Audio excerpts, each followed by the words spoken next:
Before we get started on some practice problems, I do have this trick that will work on all subject-verb agreement problems. So whenever you have a question on subject-verb agreement, you don't even need to read the text. You only need to look at the answer choices. So I call this trick the they-it trick. And basically what you're gonna do is categorize all of the verbs in the answer choices into they or it. So first up, let's read A. So what you want to do is just read the verb with they and it. So first up, they have been, and then it have been. Which one sounds better? Well, they have been sounds better. It sounds correct. So we're gonna go ahead and circle or label this as they. Now let's move on to B. They were, it were. Which one sounds better? Well, they were sounds better. It sounds more correct. So we're gonna label this one as they too.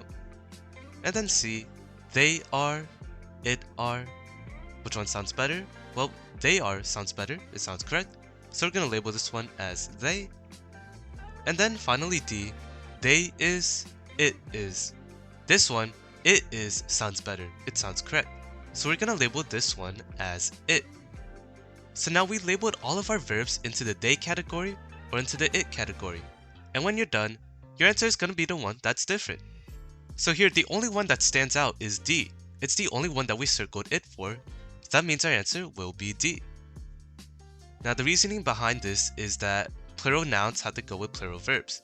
So have been, were, and are, they're all plural verbs, so they need to go with the plural noun, which in this case we use they. And then is, that's a singular verb, so it needs to go with the singular noun, and in this case we used it. Now you don't necessarily have to use they and it, you could just use any plural or singular noun. Now a very important disclaimer on this is that it only works for subject-verb agreement questions. It does not work for verb tense questions or any other type of grammar question. Now you're gonna see later in these practice problems that subject-verb agreement and verb tense look very similar, but they're not the same thing, so you can't use they-it strategy on verb tense. Now if you try using it, it's not that you'll get it wrong, it's just that it won't work. Here are 18 practice problems on grammar.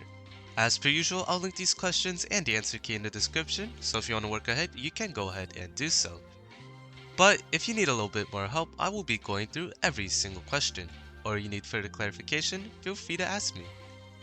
Now one final trick I want to share before we get started is that whenever you're dealing with a grammar question, you always want to read the answer choices first. Anyways, let's get started with question number 1. First up, let's read our answer choices. Were, have been, are, was. Based off of these answer choices, we have a subject-verb agreement question, which means we can use our they-it strategy. So let me go ahead and type that in. Alright, so I went ahead and typed it in. Now on the actual test, you can't even type on Bluebook, so you should just do it in your head. Anyways, let's go ahead and start checking our answer choices. A, they were, it were. They were sounds better here, so we're gonna circle they. B, they have been, it have been. They sounds better here, so we're gonna circle they. C, they are, it are. They sounds better here, we're gonna circle they. And finally D, they was, it was. It sounds better here, so we're gonna circle it. Now let's look for the odd one out. The only one we circled it for was answer choice D, which means our answer will be D. Question number 2. Let's go ahead and read our answer choices. Are, were, have been, and was. This is another subject-verb agreement question, so we can use our they-it strategy. Alright, let's start checking our answer choices. First up A, they are, it are. Here they sounds better, so we're gonna circle they. B, they were, it were. They sounds better, we're gonna circle they. C, they have been, it have been. They sounds better, so we're gonna circle they. D, they was, it was. It sounds better, so we're gonna circle it. Now let's look for our odd one out. We only circled it for answer choice D, which means D will be our answer. Question number 3. Let's look at our answer choices. Hasn't been, wasn't, isn't, aren't. Now this one looks a little bit different. We now have contractions in our answer choices, or words that are combined with an apostrophe. However, this doesn't really change anything. It's still gonna be a subject-verb agreement question, because if you go ahead and cross out that N', which is obviously short for not, it looks like all of our other questions. has been, was, is, and are. So let's go ahead and use our they-it strategy. Alright, now let's check our answer choices. A. They has been, it has been. It sounds better, so let's circle it. B. They was, it was. It sounds better, so let's circle it. C. They is, it is. It sounds better, so let's circle it. D. They are, it are. They sounds better, so we're gonna circle they. Now let's find our odd one out. We only circled they for answer choice D. So that means D will be our answer. Question number 4. Let's look at our answer choices. To forge, forging, forged, and forging. This is gonna be a finite versus non-finite verb question. Now it sounds really confusing, and honestly it is, but the good thing is that you don't need to know the difference between those two to answer this question. The easiest way to answer this question is to just plug in your answer choices and check which one sounds right. First, let's look at the text they give us. Normally, you would only read the sentence with the blank in it, but unfortunately, this entire text is one sentence, so we're gonna have to go ahead and trim it down. The easiest way to do that is to cut off the dependent clauses. Dependent clauses are just extra info that add on to the meaning, but you don't really need it to keep the main meaning of the sentence. So here you notice that there's a comma right here that sets off this chunk of text, which means that's going to be a dependent clause, so we can go ahead and just cross that out. And then we also notice there's a chunk of text between two dashes. That's also going to be a dependent clause, so we can go ahead and cross that out as well. Now let's read our sentence. Chemist, person and person, this is going to be our noun. Recreated and then reprogrammed, that's going to be our verb. The so-called genetic scissors of a species of DNA cleaving bacteria, blank, a tool that is revolutionizing the field of gene technology. Alright, that was a handful to say, so instead of saying this entire chunk of text, the so-called genetic scissors of a species of DNA cleaving bacteria, we can go ahead and just cut off all the extra yap and just say genetic scissors. Alright, now let's go ahead and try plugging in our answer choices. A. To forge. These people recreated and then reprogrammed genetic scissors to forge a tool that is revolutionizing the field of gene technology. Alright, that sounded pretty good to me, so we can go ahead and mark that as a maybe. B. Forging. These people recreated and then reprogrammed genetic scissors, forging a tool that is revolutionizing the field of gene technology. Alright, well that also sounded pretty good, but there is one problem with using B. This verb ends in ing, which means it's a modifier. And if you remember, or if you've done those problems already, you should know that modifiers always need to be set off by a comma.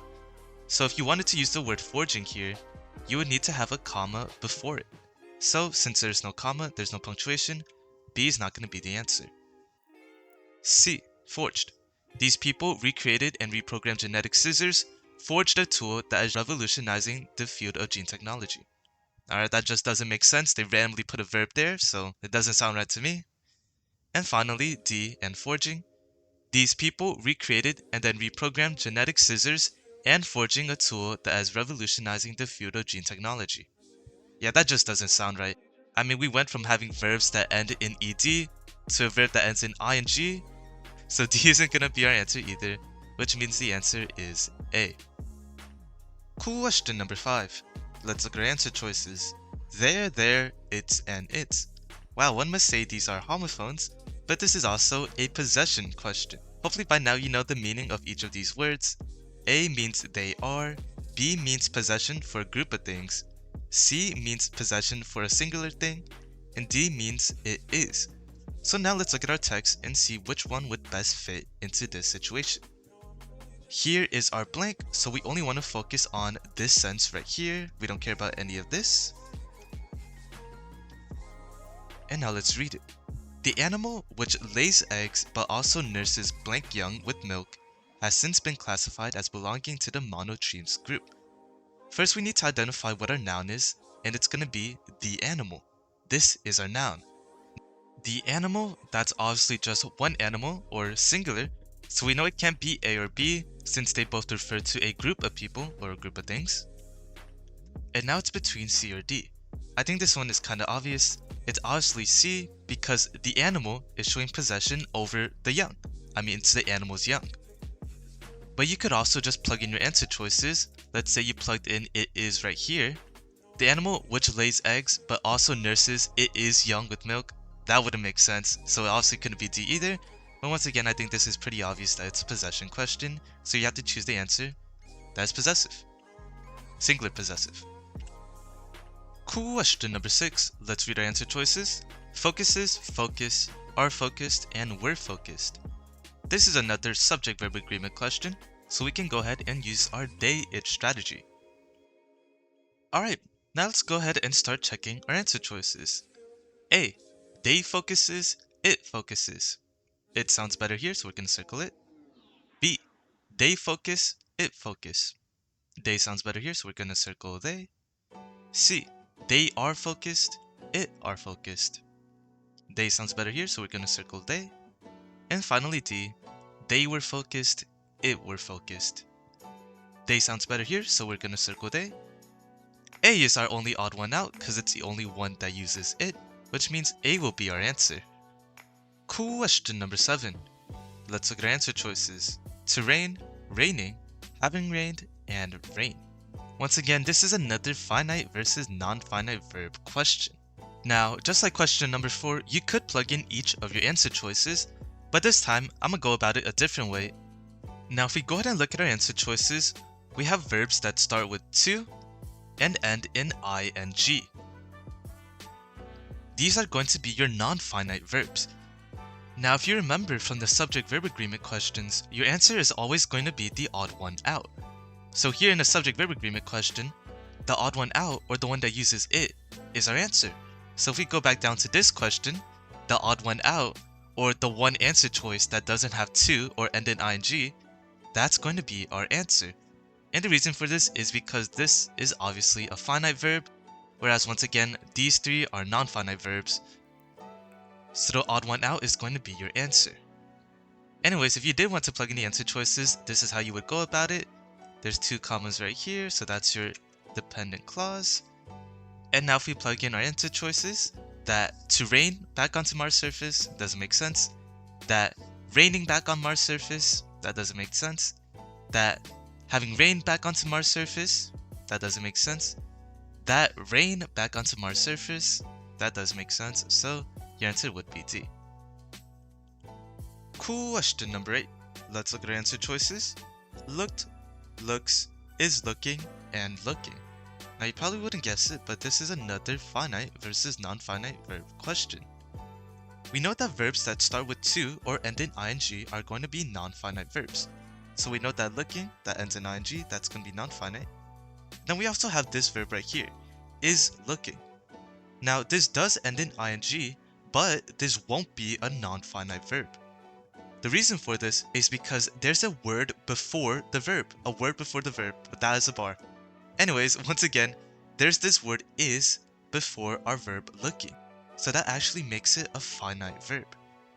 And then real quick, let's finish our question. These two don't have ing or to, so those are also going to be finite. C has a word before the verb, that's going to be finite. And then D is just ing by itself, that's going to be non-finite. If we use our odd one out rule, there's only one answer choice that's non-finite, and that's going to be D. Now real quick, if we go back to question number 4, which was also finite versus non-finite, you notice here that, there's a verb that starts with to, that should be non-finite. There's a verb that ends in ing, that should be non-finite. And there's another verb here that ends in ing. That should also be non-finite. However, the problem with this is that once again, there's a word before the verb.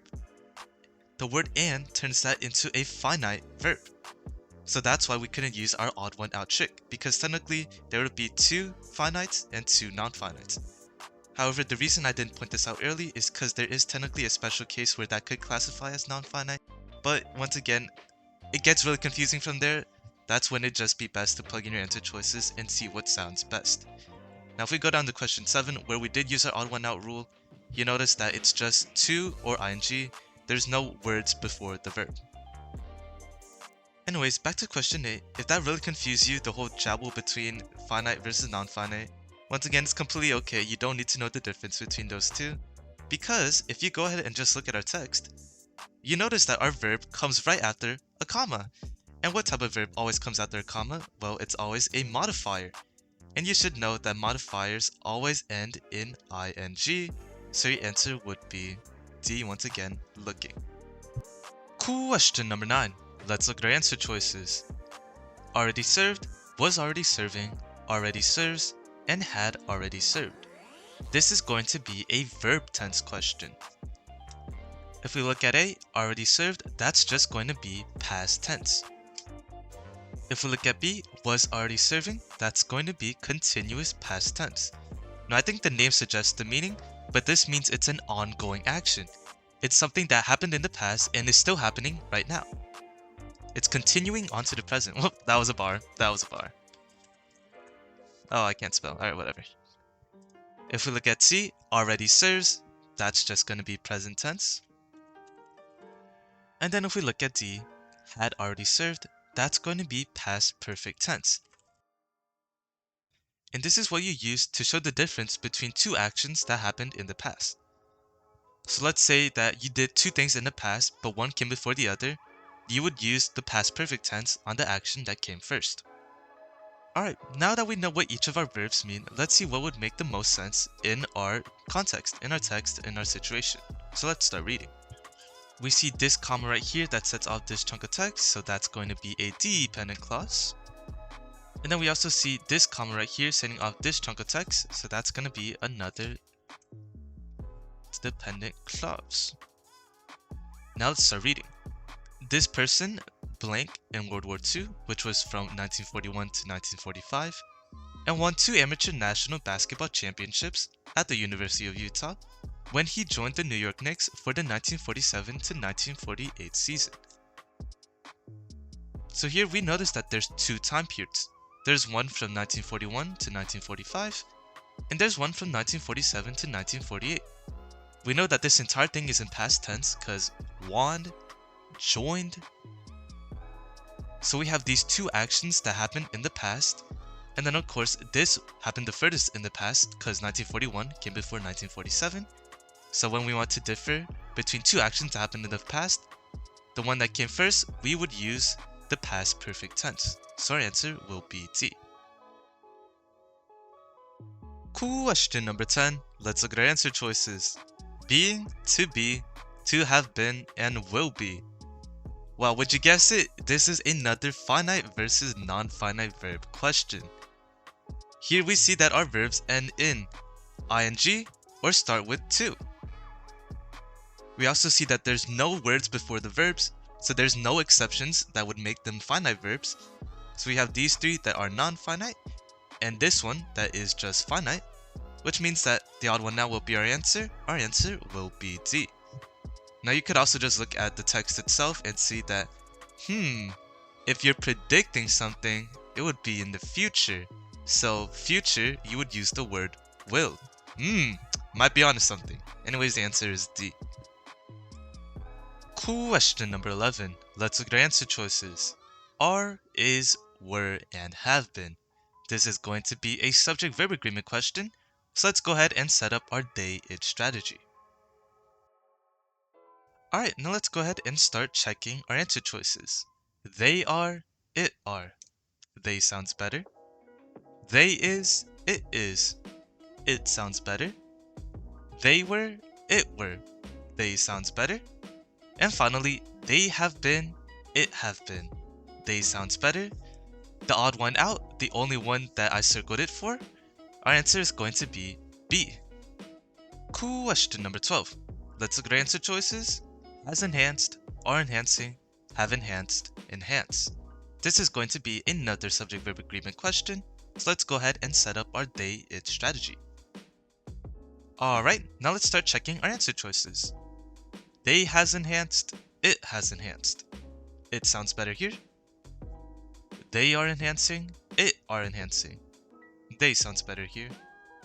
They have enhanced, it have enhanced. They sounds better here. They enhance, it enhance. They sounds better here. Answer is the odd one out, which is the only one I chose it for, so our answer is A. Question number 13. Let's look at our answer choices. Developing, developed, to develop, having developed. Would you guess it? It's another finite versus non-finite verb question. You notice here, A ends in ing, C starts with to, and D also ends in ing. Now there's no words before the verb, so there's no exceptions. All of these are going to be non-finite verbs. And then of course B, which just ends in ed and has no to before it, this will be a finite verb. The odd one out is going to be our answer, so the only finite verb in our answer choice is B, which means B will be our answer. Question number 14. Let's look at our answer choices. Grains physical properties, grains physical properties, grains physical properties, grains physical properties. I think you can tell, but this is going to be a possession question. So what's important here is that we notice where the apostrophe is placed.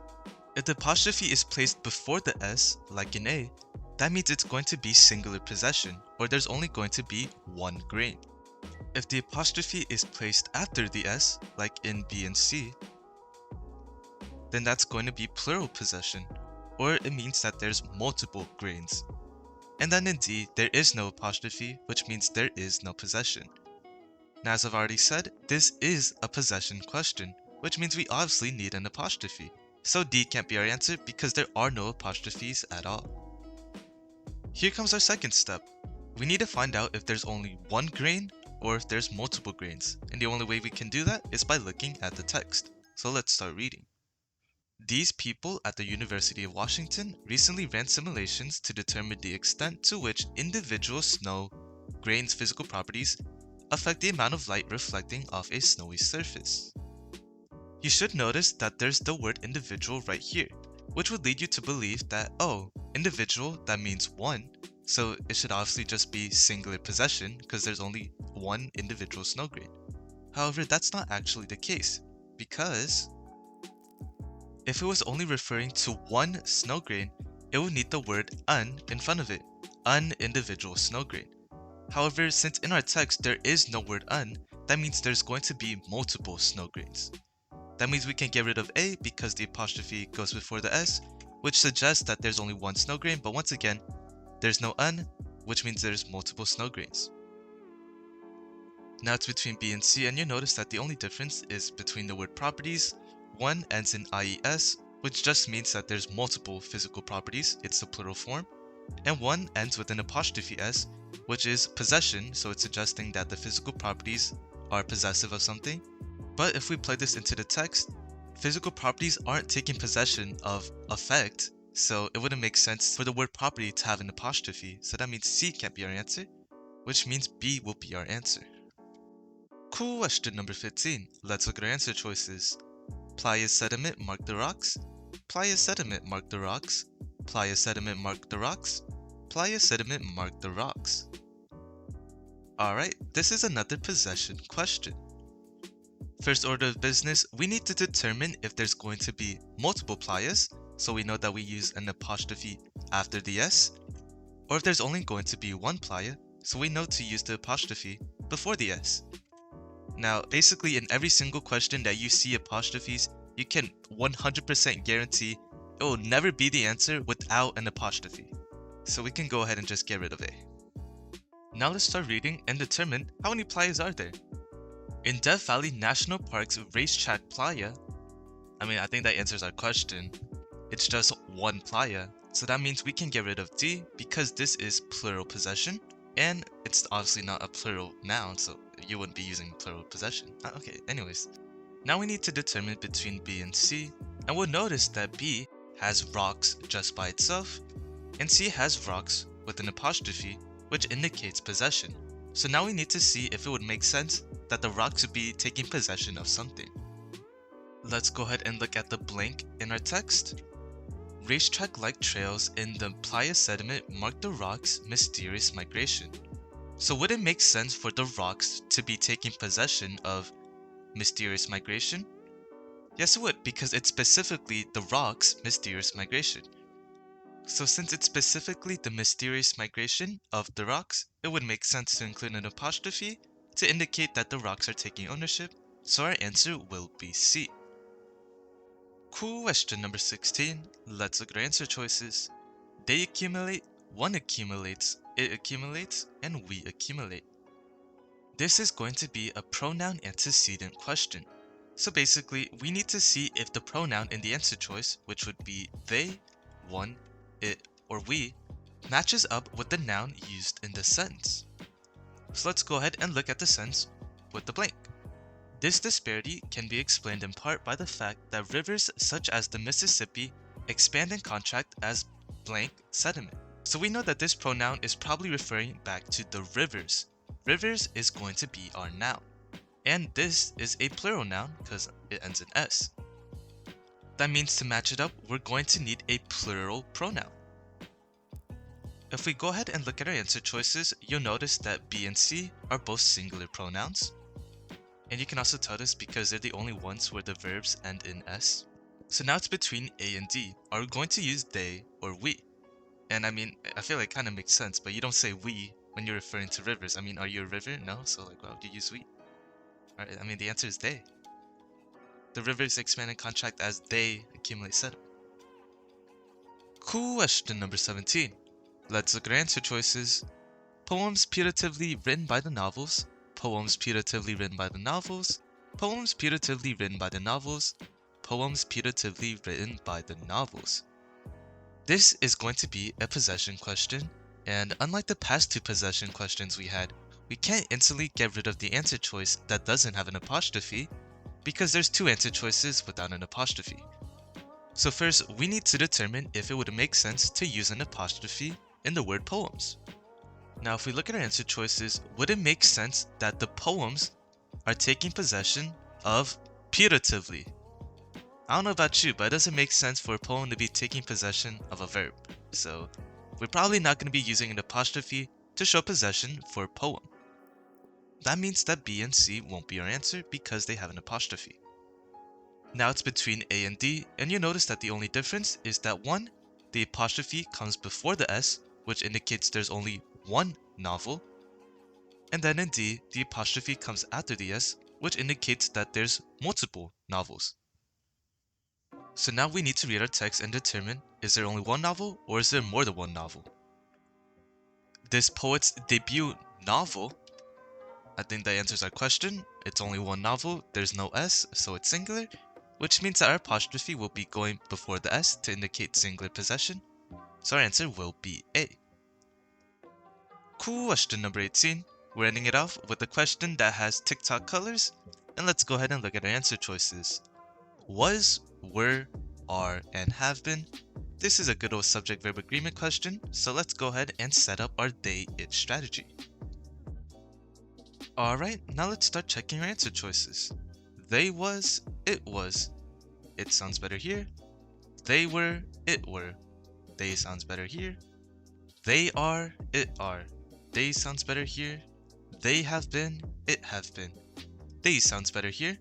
Our answer is the odd one out, or the only one where it was circled, so our answer is A. Alright, that was 18 practice problems on grammar, and you'll notice that most of the time your answer is going to be the odd one out. In subject-verb agreement questions, you can use your they-it strategy to easily tell the difference between plural verbs and singular verbs. The word they will correspond to plural verbs, and the word it will correspond to singular verbs. And of course, the odd one out is going to be your answer. In possession question, most of the time you can get rid of the answer that doesn't have an apostrophe. So in a question like this one, A was the only one without an apostrophe, and in this question, D was the only one without an apostrophe. But sometimes you will have questions where there's more than one without an apostrophe, so you can't instantly get rid of anything. But the thing to know about possession questions is that if the apostrophe comes after the S, that's plural possession where there's more than one noun. And if the apostrophe comes before the S, that's singular possession or where there's only one noun. So it's going to be very important to pay close attention to your context so you can determine the number of nouns there are. Is there more than one novel? Is there only one novel? Is there multiple playas? Or is there multiple snow grains? This one is a really tricky one because of the word individual. And then you have finite versus non-finite questions. If the word ends in ing or starts with to, it's going to be a non-finite verb. And in any other case, it's most likely going to be a finite verb. And once again, the odd one out is going to be your answer. There might also be questions where you have special tenses. Now, don't quote me on this, I'm pretty sure they stopped testing on past perfect tense, but I might be lying. Anyways, it's just good to know that past perfect tense is when there were two actions that happened in the past, and the one that came first you would use past perfect tense. It's also useful to note that modifiers, which are just verbs that come after a comma, will always end in ing, and you can't have a word before the verb, or else it will become a finite verb. Once again, this is another possession question, and you should know the difference between their and its. And finally, in special cases like this, the safest strategy is to just plug in your answer choices and find which one sounds the best. Alright, that's gonna be it. Good luck studying, and I'll see you.